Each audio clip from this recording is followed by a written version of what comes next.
ሰላም ጤና ይስጥልኝ ውድ የመልህቅ ልሳን አማራ ቤተሰቦች፣ ዛሬ በመልህቅ ልሳን አማራ ይዘንላችሁ የቀረብነውን አዳዲስና ትኩስ የሆኑ ዜናዎችን እነሆ። ሰበር ዜና። በማጀቴና አካባቢዋ የተደቀነው የህልውና ስጋት፣ የወታደራዊ አመራሩም የማስፈራሪያ ቃል። በሰሜን ሸዋ ይፋትና ጥሙጋ አውራጃ ማጀቴ ከተማና አካባቢዋ በመንግስት የጦር አመራሮችና በታጣቂ ኃይሎች የሚሰነዘረው ማስፈራሪያና እየተፈጸመ ያለው ዝርፊያ ህዝቡን ለከፍተኛ ስጋት መዳረጉ ተሰማ። ዛሬ በማጀቴ ከተማ በተካሄደው የህዝብ ስብሰባ ላይ ካልአይ ወይንም ወዲ ኢራያ በመባል የሚታወቀው የትግራይ ተወላጅ የመከላከያ አመራር በነዋሪው ላይ ያነጣጠረውን እጅግ አስደንጋጭ ንግግር ማድረጋቸው ተረጋግጧል።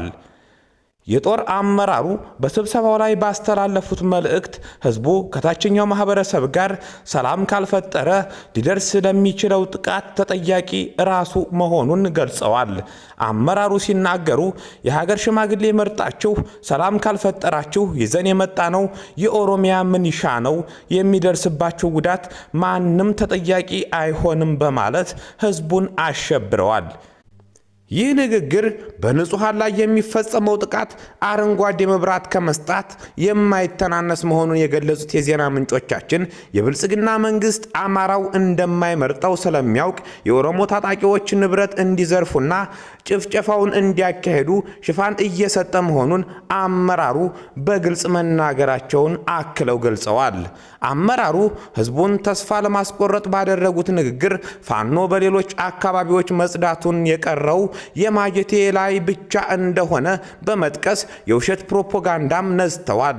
ፋኖ ከዚህ በኋላ ከብልጽግና ወታደር ጋር መዋጋት አይችልም በሚል ህዝቡን ለከፋ ሽብርና ለወታደራዊ አገዛዝ እጅ እንዲሰጥ እንዲሁም ወደ ምንሻ ተቀላቅሎ እንዲሰለጥን ሙከራ ማድረጋቸውንም ተመልክቷል። ከማስፈራሪያው ባሻገር በተግባር የተደገፈ ዝርፊያ በአካባቢው እየተፈጸመ ይገኛል። በደረሰ መረጃ መሰረት ካሁን በፊት በገተም ጎጆሃ ከአብሰራምባና ጅጉቢ አካባቢ የሚገኙ ከ600 በላይ ከብት የሚሆኑ መዘረፋቸውንም ግልጽ ማድረጋችን ይታወቃል። በተጨማሪም ዛሬ በማጀቴና አካባቢዋ በልዩ ስሙ አረጎጎቢያ በሚባል አካባቢ ከ40 ኩንታል በላይ የሚሆን ልዩ ልዩ የጥራጥሬ እህል ተዘርፏል። እነዚህ ንብረቶች በብልጽግና ወታደሮችና በኦሮሞ ነጻ ሰራዊት ወነግ በታጣቂዎች አማካኝነት ከማጀቴ ተዘርፈው ወደ ኦሮሚያ ልዩ ዞን ጨፋ ሮቢት መወሰዳቸው በመረጃዎቻችን ተረጋግጧል። ይህ አድራጎት በመንግስት መዋቅርና በታጣቂ ኃይሎች መካከል ያለውን ጥብቅ ቅንጅት የሚያሳይ ሲሆን በማጀቴና አካባቢዋ የሚገኙ ህዝብ በአሁኑ ወቅት በከፍተኛ ስጋትና በንብረት ውድመት ውስጥ ይገኛሉ። ዓለም አቀፍ ሰብአዊ መብት ተሟጋቾችና በሚመለከታቸው አካላት በንጹሃን ላይ እየደረሰ ያለውን ይህንን የተቀናጀ ጥቃት በትኩረት እንዲከታተሉ ጥሪ ቀርቧል። በሌላ ዜናም አማራ ፋኖ ብሔራዊ ንቅናቄ ሸዋ ጠቅላይ ግዛት አሳምነው እዝ አጼ ዘርዓ ያዕቆብ ኮር ስር የሚገኘው የነጎድጓድ ክፍለ ጦር ያደረገውን ዝግጅት የአሸናፊ ተሃድሶ የነጎድጓድ ክፍለ ጦር ለላቀ ግዳጅ ተሰናድቷል። በሸዋ ጠቅላይ ግዛት የአሳምነው እዝ ስር የሚገኘው አጼ ዘርዓ ያዕቆብ ኮር ኩራት የሆነው ነጎድጓድ ክፍለ ጦር ያለፈባቸውን አስቸጋሪ ፈተናዎችና መከራዎች በጽናት በማለፍ አዲስ የታሪክ ምዕራፍ ከፍቷል።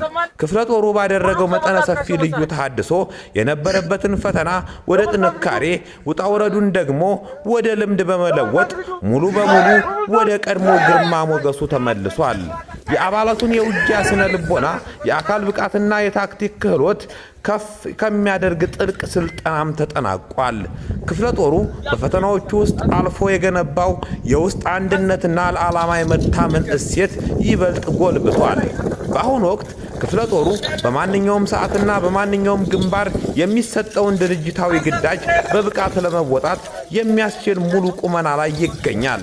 የነጎድጓድ ክፍለ ጦር ዳግም መደራጀት ለጠላት መርዶ፣ ለህዝብ ደግሞ የሰላም ዋስትና ነው። ዛሬ እንደ ትላንቱ በስሙ እንደሚነገረው ነጎድጓድ ለህዝቡ ክብርና ለህዝብ ደህንነት ዋስትና ምሰሶ ሆኖ ቆሟል። አፋብን ሸዋ ጠቅላይ ግዛት አሳምነው እዝ መኖር ካልቻልን በክብር መዋደቅ ይቀጥላል።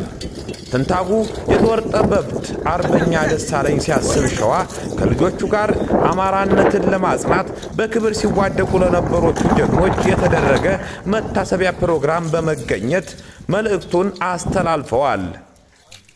አማራነት ሞት ስንል በተግባር አማራነት ተፈትነን ለትውልዱ ማጽናትን ደም አፍስሰን አጥንትን ከስክሰን እናጸነዋለን። መራራውን ተጋድሎ በድል ለመወጣት ያለ አንዳች እረፍት አማራዊ ኃይላችንን ማሰባሰብ፣ ማደራጀት፣ ማሰልጠን እና ማዋጋት ተጠናክሮ ይቀጥላል። የአማራ ፋኖ ብሔራዊ ንቅናቄ ሸዋ ጠቅላይ ግዛት አሳምነው ዕዝ ነጎድጓድ ክፍለ ጦር የአርበኛ ይግረም እና የአርበኛ ሱራፌልን የ40 ቀን መታሰቢያ በደማቅ ሁናቴ ታስቦ ውሏል። የአማራ ብሔራዊ ንቅናቄ ትግል በተሟላ መንገድ ለማንቃት የጀመርነው አብዮታዊ በድል እስከሚቋጭ ድረስ በጠንካራ አመራራዊ እሳቤ ለዓላማ መጽናትን ለመላው ሰራዊታችን እና ለሕዝባችን አርአያ ሆነን እንቀጥላለን። አማራው ተራራው ተገፍቶ የማይወድቀው በጽናት ያሸንፋል። በአስደማሚው ነጎድጓድ ክፍለ ጦር የታየው ስነ ልቦናዊ ወትሮ ዝግጁነቱን ማሳያው ይሄ ነው። ክብር ለትግሉ ሰማዕታት። ለነጻነት ያልተከፈለ መስዋዕትነት ህልውናውን አያረጋግጥም። የፋኖን ክንድ መቋቋም ያቃተው የብልጽግና ሰራዊት በወገዳ ከተማ ንጹሐን ተማሪዎችንና ሕፃናትን በድሮን መጨፍጨፉ ተሰምቷል። በአማራ ፋኖ ብሔራዊ ንቅናቄ በላይ ዕዝ አርበኞች ክንድ ክፉኛ የተሰበረውና በሁለቱ ኮሮች መብረቃዊ ጥቃት የደረሰበት የአገዛዙ ሰራዊት ሽንፈቱን ለማካካስ በንጹሐን ላይ የድሮን ጥቃት ፈጽሟል። በስማዳ ወረዳ ወገዳ ከተማ ላይ በተሰነዘረ የድሮን ጥቃት ወደ ትምህርት ቤት በመሄድ ላይ የነበሩ ተማሪዎችና ውሃ በመቅዳት ላይ የነበሩ ንጹሐን አማራዎች በግፍ ተጨፍጭፈዋል።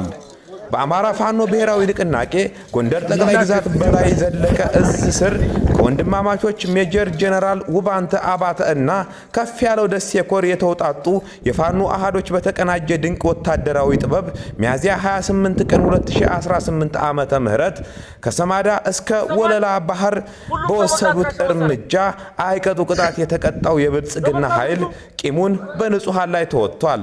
ትላንትና ሚያዝያ 29 ቀን 2018 ዓመተ ምህረት ጠዋት 2 ሰዓት አካባቢ በወገዳ ከተማ በተፈጸመው በዚህ አረመኔያዊ የድሮን ጥቃት የወደፊት ተስፋ የነበሩ 2 የ12ኛ ክፍል ተማሪዎች እና አንዲት የ6 ዓመት ሕፃን ሕይወታቸው በአሰቃቂ ሁኔታ ተገድለዋል። በጥቃቱ የተሰዉ ወገኖቻችን አንደኛው ወጣት አምሳሉ የ12ኛ ክፍል ተማሪ፣ ሁለተኛ ሕፃን አንጓች ወረታው የ6 ዓመት ሕፃን፣ ሶስተኛ ወጣት ቢተውዱ የ12ኛ ክፍል ተማሪ፣ አራተኛ በስም ያልታወቀ ውሃ በመቅዳት ላይ የነበረ ወጣት። ከእነዚህም በተጨማሪ ሌሎች 7 ንጹሐን ወገኖቻችን በደረሰባቸው ከባድ ጉዳት በወገዳ ሆስፒታል በጽኑ ሕክምና ላይ ይገኛሉ። አገዛዙ በዚህ ሳይወሰን በስማዳ ወረዳ ለፋኖ መረጃ ትሰጣላችሁ በሚል ሰበብ 30 የሚሆኑ ወጣቶችን በማፈን ወደ ሸረፍ ጎዲ በመውሰድ ኢሰብአዊ ድብደባና ግፍ እየፈጸመባቸው ይገኛል። ይህ እርምጃ አገዛዙ ከህዝብ መነጠሉንና መጨረሻው መቃረቡን ተከትሎ የተያያዘው የጭንቀትና የፍርሃት እርምጃ መሆኑን የአካባቢው ነዋሪዎች ገልጸዋል። ቅዱስ ሲኖዶስ የኦርቶዶክስ ተዋሕዶ ቤተ ክርስቲያን ከመጥፋቷ እንዲታደጉ የደባይ ጠላት ግን ወረዳ የሃይማኖት አባቶች ጥሪ አቀረቡ። የአብይ አህመድ ጄኔራሎች በአደባባይ በሰጡት ትዕዛዝ መሰረት የአገዛዙ ሰራዊት አባላት እና የጦር መኮንኖች በቤተ ክርስቲያኗ ቅጥር ግቢ ውስጥ ምሽግ በማድረግ ልዕልናዋን እንደገፈፏት የጎዛምን ወረዳ የሃይማኖት አባቶች ተናግረዋል። በአማራ ሕዝብ ላይ በተፈጸመው ወረራ ቤተ ክርስቲያኗ በቀጥታ ጥቃት እየተፈጸመባት ነው ያሉት የሃይማኖት አባቶች በበኩላቸው ካህናት፣ ቀሳውስት፣ የአብነት ተማሪዎችና ዲያቆናት እየተገደሉ ሥርዓተ ቤተ ክርስቲያኗ እየተስተጓጎለ ይገኛል ብለዋል። ከዚህ በፊት በድምቀት የሚከበሩት ዓመታዊ ሃይማኖታዊ በዓላት የአገዛዙ ሰራዊት በቤተ ክርስቲያኗ ላይ በመመሸጉና የሃይማኖት አባቶችን በማሳደዱ በተለመደው መልኩ ማክበር አለመቻላቸውንም አስታውቀዋል። ቤተ ክርስቲያኗ ቅርሷ እየተዘረፈ፣ ስርዓቷ እየተገፈፈ፣ አገልጋዮቿ እየተገደሉ በመሆኑ ቅዱስ ሲኖዶስ ቤተ ክርስቲያኗን ከመጥፋት እንዲታደጋት ጥሪ አቅርበዋል። በዚህም 206ኛ ኮር በተደራጀ የፖለቲካ ሥራ የአማራ ሕዝብ ብሔራዊ ንቃት ይዳብራል፣ ህልውናውም ይረጋገጣል በሚል መሪ ቃል በምስራቅ ጎጃም ዞን ደባይ ጠላት ግን ወረዳ ከሃይማኖት አባቶች ጋር ውይይት እያደረገ ይገኛል። አዲስ ትውልድ፣ አዲስ አስተሳሰብ፣ አዲስ ተስፋ የአማራ ፋኖ ብሔራዊ ንቅናቄ ቴዎድሮስ ዕዝ 206ኛ ኮር የህዝብ ግንኙነት። ወደ ሌላ ዜና ስናመራ ወደ መቀሌም እንሄዳለን። የትግራይ ክልል ምክር ቤት ፕሬዝዳንት አድርጎ የመረጣቸው ዶክተር ደብረጽዮን ገብረ ሚካኤል የመጀመሪያውን የካቢኔ ስብሰባ በመቀሌ አካሄዱ። የትግራይ ክልል ምክር ቤት በቅርቡ ፕሬዝዳንት አድርጎ የመረጣቸው ዶክተር ደብረጽዮን ገብረ ሚካኤል በዛሬው ዕለት በመቀለ ከተማ በሚገኘው የፕሬዝዳንት ጽሕፈት ቤት ደጀን አዳራሽ ውስጥ የመጀመሪያውን የካቢኔ ስብሰባ በመምራት በይፋ ስራ መጀመራቸው ተገለጸ።